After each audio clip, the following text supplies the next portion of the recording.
Huwag mo nang ipilit ang sarili mo sa isang taong hindi na pala interesado sa'yo. Alagaan mo rin yung sarili mo. Ipakita mo na kaya mo rin wala siya. Tignan mo ang kahalagahan mo.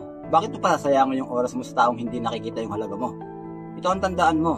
Kapag yung isang taong mahalaga sa'yo bigla na lang nagbago at kaya ka na niyan tiisin, kung kaya niya lang hindi ka kausapin o hinahayaan ka na lang niya, sure ako may iba ng pinagkakabalaan yan. Meron ang iba nagpapasaya dyan, lalo na yung konting tanong mo, galit na kaagad, tapos lang laging nagbabago yung mood. Meron nang hindi magawa yan kasi nandyan ka. Irritable na yan kasi ang utak niya nasa iba na. May iba na pinagkakabalaan yan, panira ka na lang sa kanya, kaya huwag mo nang pakialaman. Hayaan mo na, wala nang pakialam yan sa nararamdaman mo eh. Huwag mo nang kulitin, hayaan mo na. Lalo lumang gigigil yan. Tingin na niya sa'yo, kalaban na. Dahil pinagkakaisaan ka na. Kung totoong mahal ka niyan, kahit ano pa ginagawa niya o kahit gaano ka-busy yan, hindi ka niya matitiis ha. Hindi matutulog yan nang hindi kayo maayos.